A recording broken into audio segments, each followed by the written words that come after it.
Get the drone down now. Why? Because you're flying over private property. This officer's going to take your details. I was just having a look at your marked cars and stuff. That's all it was. Yeah, but there's People private interested. cars there as well. So get the drone down now. He's going to take your details and run you through, all right? You can't be flying it over police property. Why? Because it's private property. I do it all the time, mate. It's fine. No, it's not fine. He's going to get your details. Get the drone down now.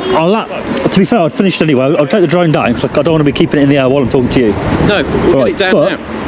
It's fine over police property. It's fine. No, it's not. It is. No, because there's private cars in there. Yeah, not after all right. that. Not interested. I'm interested in the vans. I don't care what you're interested in. Okay. All right.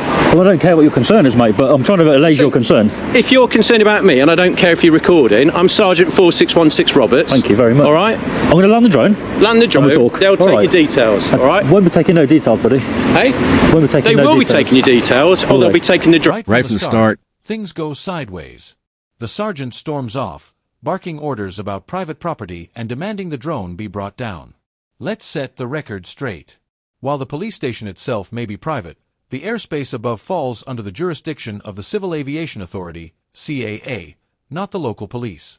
As long as the drone is flying within CAA regulations, there's no offense. The sergeant's claim that the auditor must hand over personal details or face having the drone seized is entirely baseless. Under UK law, officers can't just take someone's property or demand identification without valid suspicion of a real crime.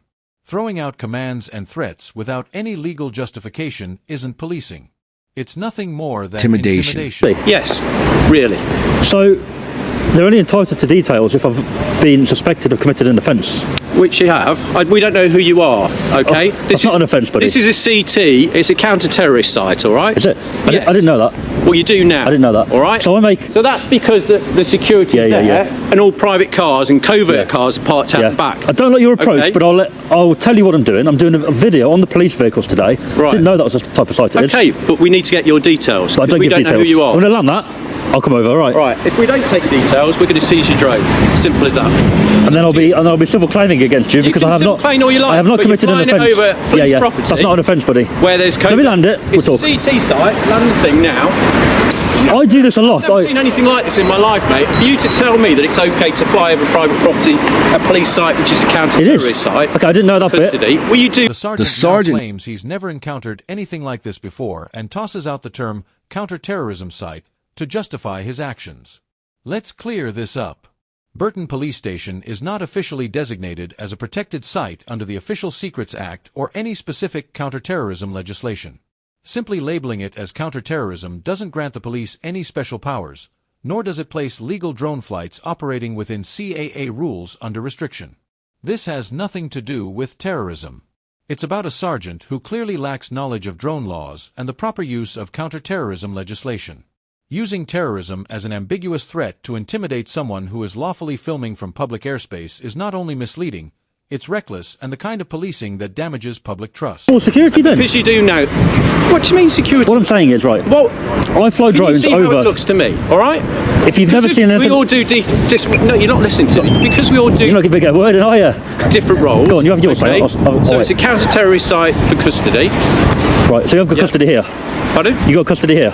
I didn't even know that. I'm saying, yeah, well, I'm telling you, it's on the camera I was saying, I can't see a custody suite, yeah. maybe they have one, I don't know. You see those windows there? Right, got you. On the bottom? Yeah. I didn't know that. So, it's a CT site, all right, mate, I've worked here for 25 years, I've never seen anybody fly a drone over here. Have you never? And I've never seen... It's quite a common thing. Not challenge. They may have. It's a common thing these days. People do it. Not when there's private vehicles parked out there, okay? Some of us... Yeah, I'm not interested in that. Have to have well, I don't know what you're videoing. Somebody could film here, you're you're coming out. It's the same thing, isn't it? I'm saying challenge them as well. Well, fair enough. But when it's up and over there, I literally just got out of my car and I've got a drone overhead. I stayed high enough. It's a wide lens. It won't catch mate, you. I'm trying to allay your concern. I know. You genuinely seem concerned. But I genuinely don't know who you are. You don't need to. The conversation starts with security trying to make sense of the situation, claiming the auditor's actions don't make sense to them. They argue that if the auditor doesn't understand, they must be confused or misinformed. The security officer then brings up the idea of a counterterrorism site, insisting that the area must be considered one. However, the auditor calmly points out that they've worked there for years and have never seen a drone in the area. The security officer tries to emphasize the presence of private vehicles and seems worried about the situation. However, the auditor explains a drone is flying high and within legal limits, reiterating that it is a common practice nowadays, not an illegal one. The officer shows concern but admits they don't know who the auditor is, which the auditor points out is irrelevant. The law doesn't require them to disclose personal information. Right, let me tell you. Yeah. I make videos, informative videos, on emergency sites, police, all sorts. Yeah. Not from around the area. Drove past and thought, you know what? I haven't done that one before. Let's do that one. Right. I take aerial shots of buildings. Now, that building from here doesn't look that big. From above, it's massive. Yeah. It's interesting for people. But because, that's it, mate. because I don't know who you are. But that doesn't mean you're entitled to my ID and stuff. It does. No, it doesn't. It does, because you've committed an offence flying that over private property. What offence? Eh? You're wrong, my friend.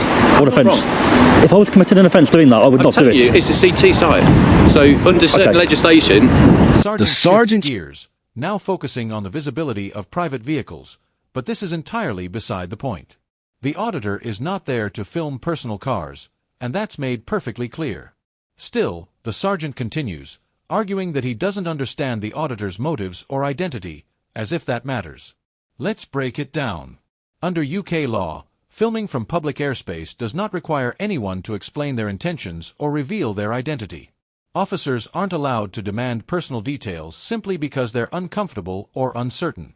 It's not the auditor's job to reassure the police.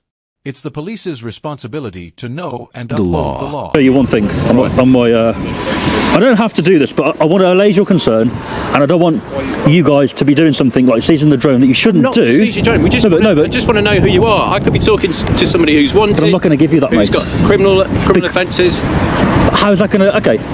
How would taking someone's ID allay your concern, unless they are like a terrorist? If you're working for an organised crime gang... Right. You could be selling details of private cars that belong to officers, because we have a lot of problems. How would you know that from taking my details, unless I'm some known person that's done it before? Well, exactly, but we don't know who you This are. here, which is why these officers are going to take your details. This here, no. Drone assist. They are. There's your police station there. Yeah. That's a yellow zone. If I click it, this is CAA. Brown Hazard Police Station, right? Regions where operate your drone. Show me your may YouTube raise video or whatever then. The sergeant pushes further, insisting that not knowing the auditor's identity somehow gives them the right to demand an ID. This is entirely incorrect in terms of the law. Just because an officer feels uneasy or uncertain doesn't give him the legal right to request identification. Undeterred, the sergeant doubles down, arguing that the drone's flight somehow violates private property and vaguely mentioning counterterrorism laws without providing any specifics. This isn't just sloppy policing. It's irresponsible. If law enforcement is going to invoke legal powers, they need to clearly reference relevant legislation. Throwing around vague counterterrorism references without clarity is nothing more than a tactic to intimidate and force compliance. It's a clear abuse of authority. I will, without showing you my channel. Sorry? Oh, mate, I'm not going to start following you. Right. There's my channel. Alright. Okay. That's what I do. Okay. I don't want to give you the channel because people complain. I've just flicked through something there, or you just flicked through something there. Right. Mate, one more time. I don't know who you are. I don't have to do this, but I'm trying to allay your concern so that you don't do something you shouldn't do, which is 1, take details, or 2, seize the drone, right? Take details. Anybody we suspect of committing an offence, we can take I haven't details. committed an offence. It's not an offence to fly over anything unless it's a prison or an airport, in which case it is an offence and I wouldn't do that, right? So... Can you see how we get jumpy about people going over? I do a covert role. Come out, ask me what I'm doing. And I've That's driven my private car past you. And I have not got a clue who you are. You've just filmed my registration number. I can guarantee on your drone. No, it's too high. It's too high. Well, let's have a look. It's a zoomed out camera. Anyway. Show me. The sergeant digs in further, making increasingly unfounded accusations, even suggesting the auditor might be linked to organized crime or collecting vehicle data. Police suspicion must be based on concrete, reasonable grounds, not wild assumptions. Just because someone is legally flying a drone doesn't warrant these kinds of speculations. In response, the auditor openly shares his flight data, demonstrating that he's operating within the law. However, the sergeant ignores this and continues to demand ID without any legitimate reason. This is exactly how public trust in law enforcement erodes. Law-abiding citizens are treated like criminals simply because an officer doesn't like or understand their actions. I'm only showing it you. Yeah. I can't, it's on the memory card. I'm only showing you this so that you don't, 1, seize the drone, or 2, take my details without me wanting to give them. Or obliged to give them. I don't want that to happen. I want you to go, you know what, we're happy. What are you afraid of? It's the point. Eh? It's the point. Well, we're going round in You're not circles here, entitled to them unless I commit an offence. So if I give them to you, I'm giving away my right, my right to remain private, right? But Makes sense. no, but by flying a drone over private police property and Yeah. private yard, Yeah. then we're entitled to ask for your details. It may raise your concern. You can come out and ask me, question me. You've been doing this job how long?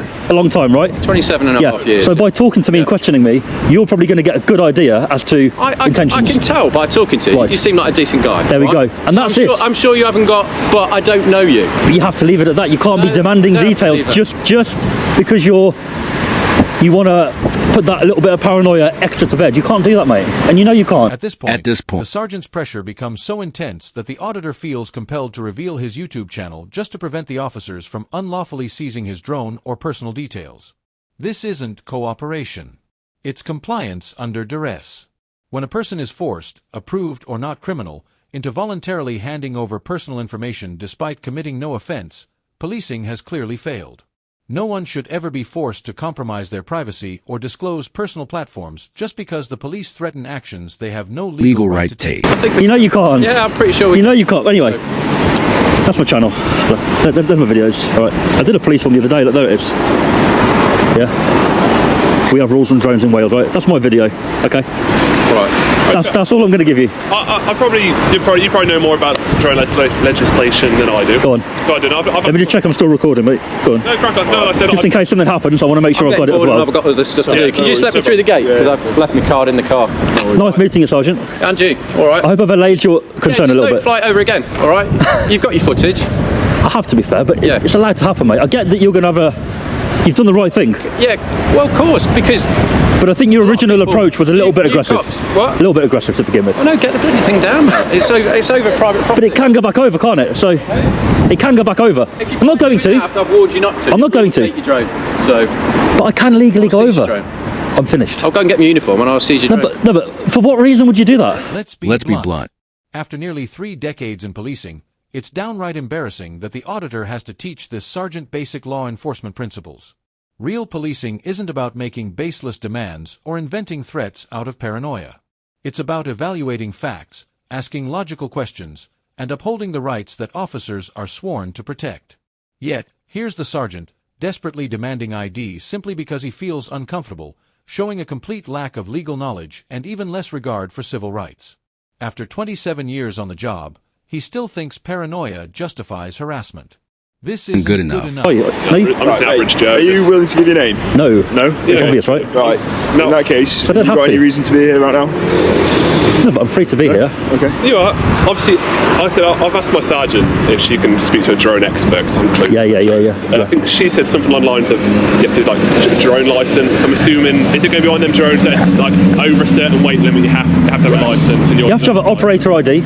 You've been very nice and civil. Yeah. Your sergeant hasn't. You got that operator ID on you? There it is. Okay. Okay. Your body comes on. Say that Yeah, my body belongs to you. yeah. So obviously I've folded it so you can't read the complete thing on your camera. Yeah. All I have to do is let you know I've got one. Okay. I've got one. All right. So And you how's that can. linked to you then, mate? What do you mean? How's that drone operator ID linked to you?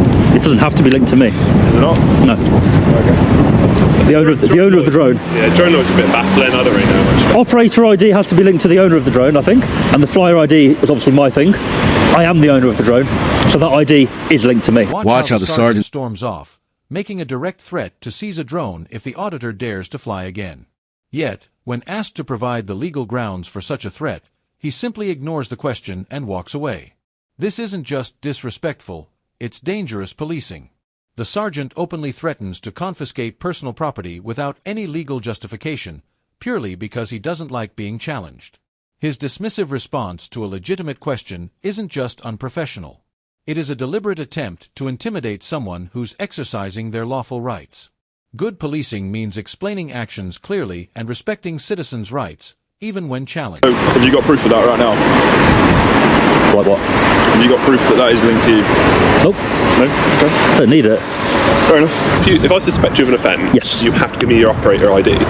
If it's flyer related, Oh, flying yes. related. So if you just punch someone, that's not flying related. So But then I have to give you my normal details, right? yeah, correct. Yeah. Same with flyer ID. If you suspect I've committed an offence with the drone, I have to give you the flyer ID. Okay. Because that essentially will link you to my name. Your flyer ID, what's the other one? Operator. I think operator ID is the owner of the drone. So you could own that drone, But you could I fly could it. fly it. Ah, okay. I need a flyer ID to be allowed to fly a drone. Okay. Yeah. That's it. Yeah, you can edit mate if you want. How you doing, all right? Hello, mate. You're right. What's your name? DJ. DJ. How you DJ. doing? You all right? What's your name? Sean. Sergeant. No, PC. Sergeant PC. PC from the road policing unit, but obviously we fly drones as What's well. your number? PC. 4783. Thank you, man. Are you doing all right? Yeah, can I help you at all? Have you got your drone with you? I've showed it to him. Have you? I've shown him that I've got the operator ID. Excellent. What model are you flying? What model? Yeah, what is it? DJI. Yeah, which one? Why?